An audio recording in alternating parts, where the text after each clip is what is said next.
Lääneranna vallavolikogu otsustas 2023. aasta kevadel osaliselt sulgeda Koonga ja Virtsu koolid ning lõpetada Metsküla algkooli, Lõppekooli ja Varbla kooli tegevuse. Põhjendades seda vähese õpilaste arvuga, suurte ülalpidamiskuludega ja sooviga pakkuda kvaliteetsemat haridust kogu vallas. Otsuse vaidlustasid kohtus Koonga, Metsküla ja Virtsu koolide laste vanemad, kelle hinnangul jäi puudu analüüs otsuse mõjust laste arengule, hariduse kvaliteedile ning kohaliku kogukonna tulevikule. See on lihtsalt väga kurb, et see nii läks ja et tegelikult meid ka ei ole nagu selle protsessi käigus kuulatud ja ka need argumendid ja ka isegi arvutused ja asjad, mida me oleme esitatud, et neid ei ole nagu võetud tõsiselt kaalutavaid, need on väga kergekäeliselt kõrvale lükatud, sest et meie ju oleme teinud ka igasuguseid arvutusi ja leidnud ka seda, et tegelikult selle kooli kinnipanemine on ka tegelikult majanduslikult kahjulik vallale, kuid need argumendid, need isegi ei ole ümber lükatud, vaid need on lihtsalt ignoreeritud. Küsimus on omavalitsuses haridusvõrgu jätkusuutlikkuses, et me suudaks tagada lastele kvaliteetset haridust ja eelkõige vajab see ka ressursside mõistlikumat ja otstarbekamat kasutamist, et ja neid väljakutseid on veel, et on siis õpetajate järelkasvu tagamine, õpetajatele motiveerivate töötingimuste pakkumine.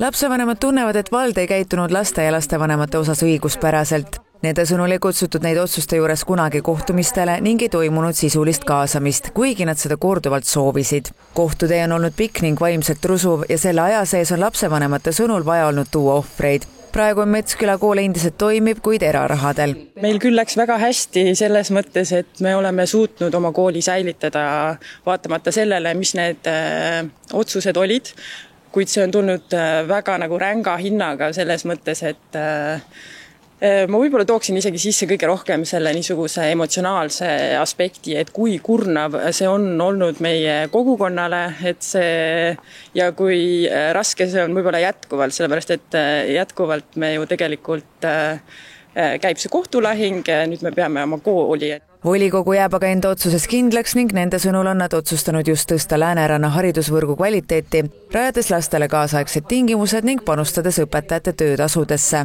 Mina olen seda meelt, et need kaalutlused on olnud asjakohased ja see tegelik elu samamoodi, et loomulikult on olnud selliseid need on siis kogukondade poolt väljendatud või lapsevanemate poolt väljendatud huvisid ja soove, et just see koolimaja peab alles jääma, just see maja ja kohati ka, et just see õpetaja, aga omavalitsus päris selliselt haridusvõrku korraldada ei saa, et me peame tagama selle avaliku teenuse ja kui meil on piisavalt õpetaja ametikohti, eks me peame samamoodi piiratud ressursside tingimustesse vaatame, kuhu me selle raha paneme, et kas me kütame tühje koolimaju ja milles ei ole nii suurt kasutust või me teeme muud otsused. Haridus- ja Teadusministeerium ei osale kohtumenetluses haldusorganina, kuid on esitanud Riigikohtule oma seisukohad tähelepanekutena.